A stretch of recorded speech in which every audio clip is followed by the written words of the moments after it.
प्यार में साथ में जीने मरने की कसम खाने वाले प्रेमी प्रेमिका एक दूसरे के जान के दुश्मन बन रहे हैं। आपको बता दें कि जहां एक और बिहार में बेटियों के साथ हैवानियत हो रही है, तो दूसरे ओर प्रेमी प्रेमिकाओं के बीच भी जो है वह यह झगड़े जो है वह जानलेवा हो जा रहा है। और साथ ही साथ छपरा की घटना बता दें जहां पर एक प्रेमिका ने अपने प्रेमी का प्राइवेट पार्ट काट दिया।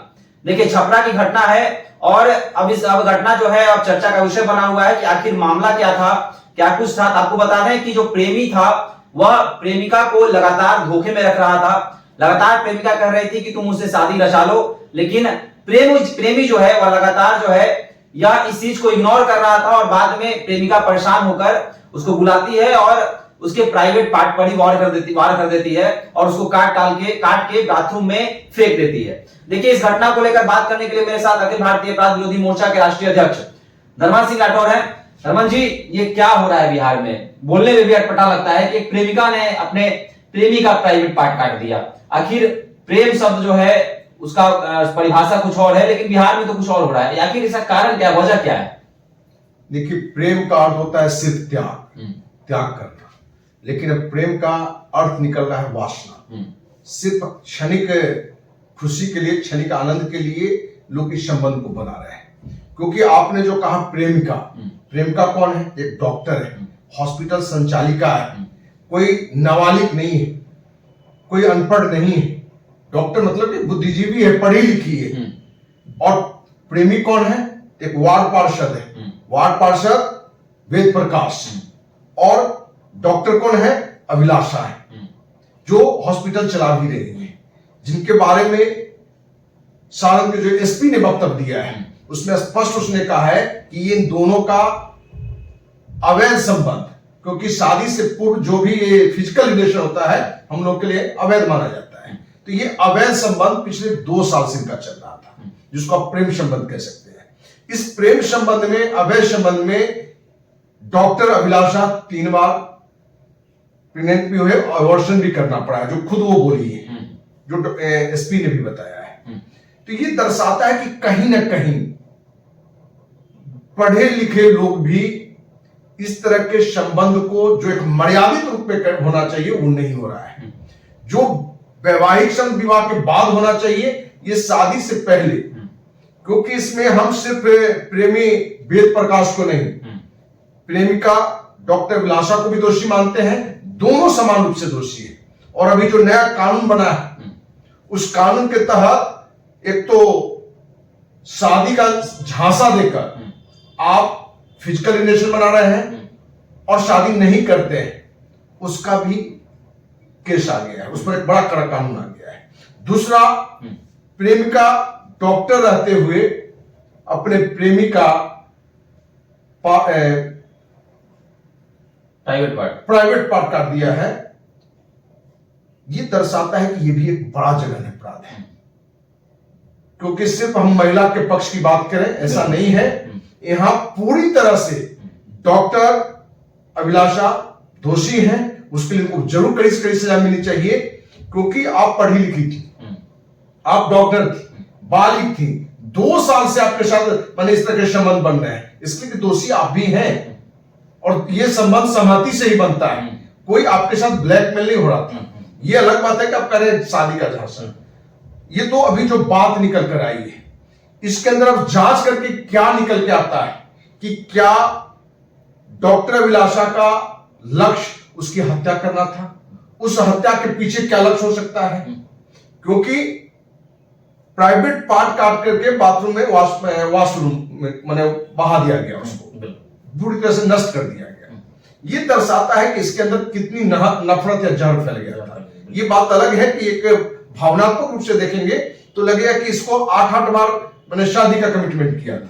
वो अपने हाथ की मेहंदी भी दिखा रही है कि देखिए अभी भी इसके साथ शादी के नाम का मेहंदी हमने लगाई थी। सोमवार को इसने कोर्ट मैरिज की बात कहा था और उससे फिर इग्नोर कर रहा था।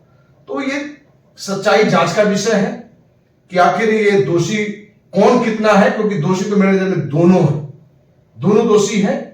कोई शादी का झांसा देके संबंध बना रहा हो, और ये भी तो संबंध बना रही थी। आपका 2 दिन या 4 दिन या 10 दिन महीने का ये संबंध नहीं है, 2 साल का है। और 2 साल का यदि सच्चा प्रेम है तो आप एक दूसरे से बिना फिजिकल रिलेशन बनाए भी संबंध रख सकते थे, जो एक पाक संबंध था। लेकिन आपने उसको तोड़ते हुए कहीं अनैतिक कार्य दोनों ने किया है, क्योंकि समाज जो है सिर्फ अनैतिक कार्य का ठिकरा सिर्फ पुरुष पर डालता है, ऐसी बात नहीं है। दोनों की सहमति से वो भी संबंध बने होंगे। ये अलग बात है कि उसमें शादी का कमिटमेंट होगा, और कोई भी महिला को शादी का कमिटमेंट दिखता है तो उसको लगता है कि ये संबंध बनाने में कोई दिक्कत नहीं है। लेकिन हम पूरे देश में जो भी महिलाएं, जो भी लड़कियां, उनको एक मैसेज देना चाहते हैं कि आप शादी से पहले इस तरह के फिजिकल रिलेशन बनाते हैं तो अवैध कानूनी रूप से भी है, और कानूनी रूप से अब तो दिया गया है कि रिलेशनशिप भी चलेगा।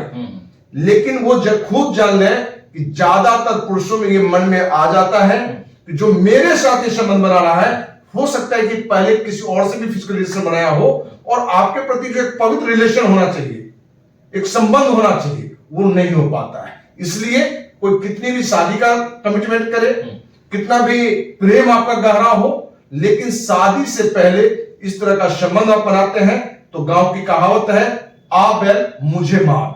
आप अपना नुकसान खुद करती हैं, और इससे आपको बचना चाहिए। और आप बचे नहीं और बाद में आपने वो घटना अंजाम दे दिया कि आपको एक कड़ी सजा भी दिलाएगा, क्योंकि ये भी नैतिक रूप से भी गलत बात है कि इस तरह के संबंध में आप किसी का प्राइवेट पार्ट को काटते हैं।